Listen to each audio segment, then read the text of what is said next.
मेरे प्यारे दोस्तों, अगर आप लोग बस गुणन विधि को सीखने आए हैं तो आप लोग सही जगह पे आए हैं। चलिए आप लोगों का स्वागत करता हूं मेरे प्यारे दोस्तों आपके गुरुजी चैनल एसपी झा चैनल पे।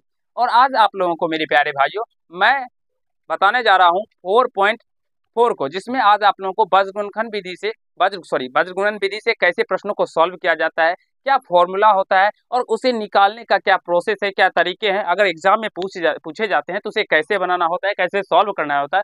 सारे क्वेश्चनों को मेरे प्यारे भाइयों आप लोगों को बेहतरीन तरीके से समझाया जाएगा और आपके जितने भी मन में प्रश्न चलते होंगे वो सारे प्रश्नों का आंसर भी दिया जाएगा मेरे प्यारे भाइयों। चलिए सबसे पहले मैं आप लोगों को फॉर्मूला बताऊंगा, जो वज्रगुणन विधि का क्या फॉर्मूला होता है। ठीक है, यहाँ से देखिए क्या हम सीखने जा रहे हैं। तो मेरे प्यारे दोस्तों वज्र गुणन विधि देखिए वज्रगुणन विधि। इससे पहले मेरे प्यारे भाइयों मैं आप लोगों को ग्राफीय विधि का बेहतरीन कंसेप्ट सिखा चुका हूं, जो प्लेलिस्ट यानी डिस्क्रिप्शन बॉक्स में मिल जाएगा। फिर प्रतिस्थापन विधि को बहुत ही अच्छे तरीके से आप लोगों को समझा चुका हूं। उसके बाद मैंने आप लोगों को विलोपन विधि के भी बहुत सारे प्रश्न मेरे प्यारे भाइयों बता चुका हूं। आप सभी जानते हैं मैं आप सभी को doctor KC. Sinha class 10th math का सॉल्यूशन करवा रहा हूं मेरे प्यारे भाइयों। तो एक एक चैप्टर में बहुत सारे प्रश्न होते हैं, भर भर के प्रश्न होते हैं और सारे प्रश्नों का यहाँ पे मेरे प्यारे दोस्तों सोल्यूशन होता है। तो आप लोग इस चैनल से जुड़ जाइए और डॉक्टर के.सी. सिन्हा मैथ को बनाइए, जिसमें बहुत सारे प्रश्न होते हैं, जिससे आपके मेरे प्यारे भाइयों प्रैक्टिस ही इतना हो जाएगा जो फिर आपको बाद में प्रैक्टिस करने का कह सकते हैं जरूरत भी नहीं होगा। क्यों मेरे प्यारे भाइयों, क्योंकि फर्स्ट टाइम में जब आप लोग इतने बार प्रैक्टिस करेंगे तो थोड़ा सा आप लोग लास्ट टाइम में एक बार अगर देख लेंगे तो आपका कंसेप्ट क्लियर हो जाएगा। देखिए वज्रगुणन विधि का क्या फॉर्मूला होता है, वो होता है मेरे प्यारे दोस्तों x/(x/) b1c2 माइनस b2c1। क्या फॉर्मूला होता है मेरे प्यारे दोस्तों, x/b1c2 माइनस b2c1। मेरे प्यारे दोस्तों इसे निकालने का एक तरीका भी है जिसे हम शॉर्ट ट्रिक कह सकते हैं, ठीक है ना। वो मैं नहीं आप लोगों को बताऊंगा, ठीक है ना, क्योंकि मेरे प्यारे भाइयों कभी कभी हो सकता है जो आप लोग उस तरीकों को भूल भी सकते हैं। लेकिन मेरे प्यारे दोस्तों थोड़ा सा अगर आप लोग सोचेंगे जो b1 के बाद c2 आएगा, b2 के बाद c1 आएगा, पहले b1 से स्टार्ट करना है। तो देखिए जैसे कि आप सभी जानते हैं जो क्या सब होता है मेरे प्यारे दोस्तों, a1 b1 c1 और a2 b2 c2 होता है, ठीक है। तो मेरे प्यारे दोस्तों आप समझिए b1 के बाद c2 आएगा और b2 के बाद क्या आ जाएगा, c1 आएगा। ऐसे आप सभी देखे होंगे b1 b2 उसके बाद c1 c2 a1 a2 होता है, ठीक है। यहाँ पे मेरे प्यारे भाइयों x होता है, यहाँ पे y होता है, फिर यहाँ पे 1 होता है, यहाँ पे b1 और ऐसे करके b2 रहता है। तो ऐसे भी बना सकते हैं b1 c2 फिर प्लस में इन दोनों को मल्टीप्लाई करके सॉरी माइनस में फिर b2 c1। उसके बाद मेरे प्यारे दोस्तों y इक्वल टू क्या हो जाएंगे, तो c1 a2 माइनस मेरे प्यारे दोस्तों फिर क्या हो जाएंगे, इनको इनसे मल्टीप्लाई हो जाएगा तो c2a1 इक्वल टू 1/, फिर ये क्या हो जाएंगे a1b2 माइनस a2b1 यही तरीका है इसको निकालने का। पहले b1 b2 लिखिए, c1 c2 लिखिए, a1 a2 फिर b1 b2 लिखिए, ऊपर में x y और a। इसका निकालने का ये प्रोसेस है और इसका निकालने का यही तरीका है। पहले इसे इनको मल्टीप्लाई करके और उसके बाद इसे मल्टीप्लाई करके इन दोनों को आपस में घटा देने पे निकल के आ जाता है। मेरे प्यारे दोस्तों थोड़ा सा समझिए और सीखने का प्रयास कीजिए। मैं आप लोगों को आगे बताता हूँ अभी और सिखाने समझाने का प्रयास करता हूँ, ठीक है बाबू। एक बार मिला लीजिए आप लोग भी अच्छे तरीके से, और मुझे नहीं लगता है जो आप लोगों को फिर कहीं से समझने में दिक्कत हुआ होगा मेरे प्यारे दोस्तों। चलिए अब ये फॉर्मूला आप सभी मेरे प्यारे दोस्तों जब कम से कम 21 बार अगर आप लोग घर पे प्रैक्टिस करेंगे तो विश्वास मानिए कहीं से कोई दिक्कत नहीं बचेगा। आप लोग इन फॉर्मूले को आप लोग बेहतरीन कंसेप्ट के साथ समझ पाएंगे और सीख लेंगे मेरे प्यारे दोस्तों। अब प्रश्न मेन फोकस होता है मेरे प्यारे भाइयों हम लोगों का, जो प्रश्न हम लोगों को कैसे बनाना है, इस फॉर्मूला पे प्रश्न कैसे बनाना है और कैसे हमें x और y का मान निकालना है, क्योंकि हमें प्रश्न के अंदर मेरे प्यारे दोस्तों x और y का ही मान पूछा जाता है बेसिकली, ठीक है ना। तो यहाँ से देखिए इसे हम लोग फर्स्ट इक्वेशन मान लेंगे। जब कभी भी आप लोगों को दो इक्वेशन दिया रहे तो इसे फर्स्ट इक्वेशन और इसे सेकेंड इक्वेशन मान लेंगे। क्या दिक्कत है आपको मानने में? नहीं दिक्कत है ना बाबू, मान सकते हैं ना, नहीं मानेंगे? ठीक है, यहाँ से देखिए मेरे प्यारे दोस्तों आप सभी जानते हैं जो कोई भी दो अक्षर वाले रैखिक समीकरण का जो युग्म होता है वो क्या होता है, तो a1x plus b1y plus c1 equal to 0 और a2x plus b2y plus c2 equal to 0। कहने का तात्पर्य हुआ मेरे प्यारे दोस्तों, जो फर्स्ट इक्वेशन का जो x का कोफिशिएंट होता है वो क्या होता है, a1 होता है। फर्स्ट समीकरण में x का जो कोफिशिएंट होता है क्या होता है, a1 होता है। तो ये फर्स्ट इक्वेशन है मेरे प्यारे दोस्तों। तो यहाँ से a1 का मान कितना हो जाएगा, 8 आ जाएगा। आएगा बाबू b1। अरे पहले सबसे पहले मेरे प्यारे दोस्तों हम लोग क्या करेंगे, तो ऐसे भी इसको इधर भी लेके आ सकते हैं, ठीक है, नहीं तो डायरेक्टली भी लिख सकते हैं। a1 का मान 8 हो जाएगा और b1 का मान कितना हो जाएगा, प्लस में 5 यानी 5 हो जाएगा। फिर c1 का बात करेंगे तो बहुत सारे हमारे ऐसे प्यारे छात्र छात्राएं हैं या इंटेलिजेंट स्टूडेंट है, वो डायरेक्टली 9 लिखते हैं मेरे प्यारे दोस्तों। मेरे प्यारे भाइयों, आप लोग अगर डायरेक्टली 9 लिखेंगे तो यहाँ पे आपका आंसर में कोई इफेक्ट नहीं आएगा, बट मेरे प्यारे दोस्तों वो गलत है।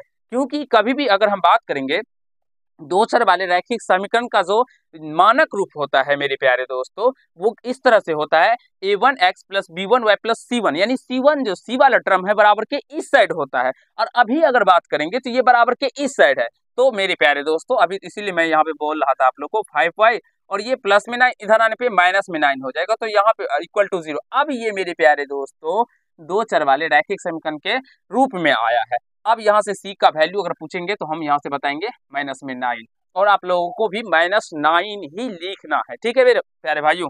अगर आप चाहें तो इसको इस साइड लेके आ सकते हैं, फिर मान सकते हैं, और नहीं तो ऐसे भी बना सकते हैं, कहीं से कोई दिक्कत नहीं होगा मेरे प्यारे भाइयों, मेरे प्यारे दोस्तों।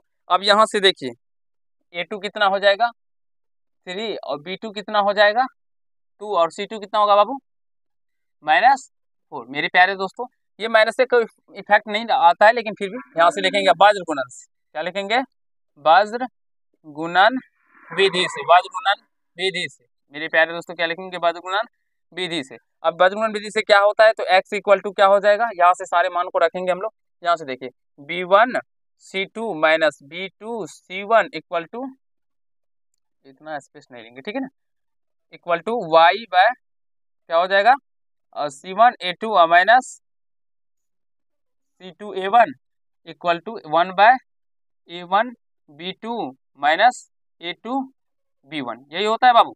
चलिए यहाँ से x equal to x by क्या हो जाएगा, b1 का वैल्यू अगर बात करेंगे तो 5 है, मल्टीप्लाई c2 कितना है -4, ठीक है, माइनस b2 का मान कितना है 2, और c1 का मान -9 है मेरे प्यारे दोस्तों, ठीक है, इक्वल टू y बाय कितना आ जाएगा, c1 का मान अगर बात करेंगे तो -9 है।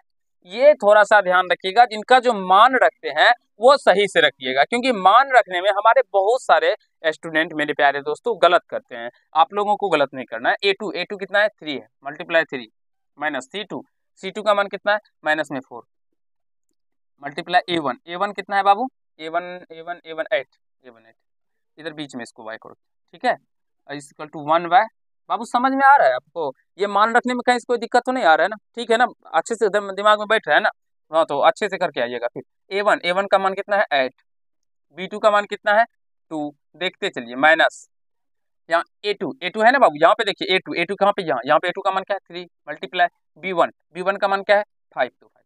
बताइए क्या यहाँ तक मेरे प्यारे दोस्तों आपको दिक्कत है, या मेरी प्यारी बहना आपको दिक्कत है, नहीं दिक्कत है, आप समझ पा रही है ना, कहीं से कोई दिक्कत नो ना, ठीक है। अगर मैं इस प्रश्न के बाद आपको एक प्रश्न दे दूं बनाने के लिए तो आप बना लेंगे, और इस वीडियो के सामने में आके बना दीजिएगा, जिससे हमारे ऑनलाइन छात्र को भी यह विश्वास हो जाएगा, जो ऑफलाइन की छात्र छात्राएं भी सीखती है कुछ, सीख बना लेगी ना 100%, ठीक, थैंक यू। चलिए यहाँ से x बटे में माइनस क्या हो जाएगा 5 चौका 20, यहाँ से माइनस माइनस प्लस और 2 नमा 18, फिर y बटे में देखिए बच्चे लोगों को दिखाई पड़ेगा ना, माइनस में 27, और ये माइनस माइनस प्लस 8 चौका 32, फिर बटे में 8 दूना 16 माइनस 5 दिया 15। मेरे प्यारे भाइयों, मेरे प्यारे दोस्तों, मैं ये फॉर्मूला को मिटाने जा रहा हूँ, ठीक है। आप लोग लिखना चाहते हैं तो वीडियो को रोक कर भी लिख सकते थे, और पीछे करके भी लिख लीजिएगा, ठीक है, क्योंकि बहुत समय तक ये वीडियो अब आगे प्रश्नों को यहाँ पे बताएंगे ना, तो इसीलिए हमें इनको मिटाना होगा। ये पार्ट 1 है मेरे प्यारे दोस्तों 4.4 के लिए, ठीक है ना, सॉरी 3.4 के लिए। अब इनको सॉल्व करेंगे तो यहाँ से ये क्या हो जाएगा x बटे में, यहाँ से देखिए माइनस में 20 प्लस में 18, माइनस होगा माइनस में 2 आ जाएगा, इक्वल टू यहाँ से y बटे में क्या आएंगे बाबू, तो माइनस 27 और प्लस 32 है, तो प्लस में 5 आ जाएगा, 7 5 32, और यहाँ से 1 बाय जब 16 में से मेरे प्यारे दोस्तों 15 जाएगा तो कितना आएगा 1 आएगा, यानी 1 आ जाएगा तो 1/1 आ जाएगा। अब यहाँ से लिखेंगे मेरे प्यारे दोस्तों x/-2 इक्वल टू 1/1 और यहाँ से y/5 इक्वल टू 1/1, क्योंकि ये सब आपस में क्या है बाबू बराबर है। तो हम इसको मेरे प्यारे दोस्तों हमें x और y का मान ज्ञात करना है, ठीक है ना। हम इन दोनों को भी बराबर कर सकते हैं, कहीं से कोई दिक्कत नहीं होगा, लेकिन मेरे प्यारे दोस्तों इन दोनों को बराबर करने से हमारा आंसर तो नहीं निकल के आएगा, वो और प्रोसेस थोड़ा सा लंबा हो जाएगा। तो हम इसीलिए इनके बराबर में इनको करते हैं और इनके बराबर में इनको करते हैं, जिससे हमारा आंसर एग्जैक्टली निकल के आ जाए।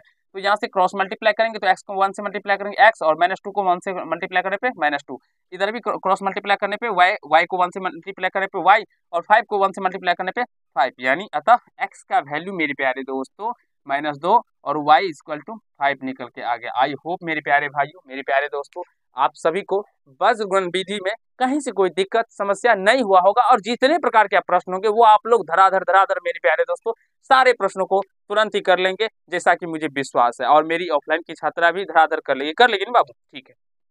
अब कहीं से कोई दिक्कत नहीं। तो मेरे प्यारे दोस्तों चलिए आज से पाठ में इतना करते हैं, और मैं doctor KC. Sinha class 10th का पढ़ाता हूँ। ये 3.4 के 1 नंबर क्वेश्चन थे और ये पार्ट 1 भी है। तो नेक्स्ट क्वेश्चन भी बताऊंगा आप लोगों को, तो आप लोग कमेंट कीजिएगा क्या आप लोगों को भी सारे प्रश्न बन जाएंगे मेरे प्यारे दोस्तों। अगर आप लोगों को बन जाएंगे तो कमेंट में लिखिएगा यस सर मुझे भी बन जाएंगे। चलिए आज के पाठ में इतना ही करते हैं। अगर आप लोग को ये पाठ समझ में आ गया हो तो वीडियो को लाइक कर दीजिएगा, कैसा लगा ये कमेंट कीजिएगा, और यदि चैनल पर नए होंगे चैनल को सब्सक्राइब करके बेल आइकन को प्रेस कर लीजिएगा, जिससे मेरे वीडियो का हर एक वीडियो का नोटिफिकेशन आप तक पहुंचता रहे। धन्यवाद।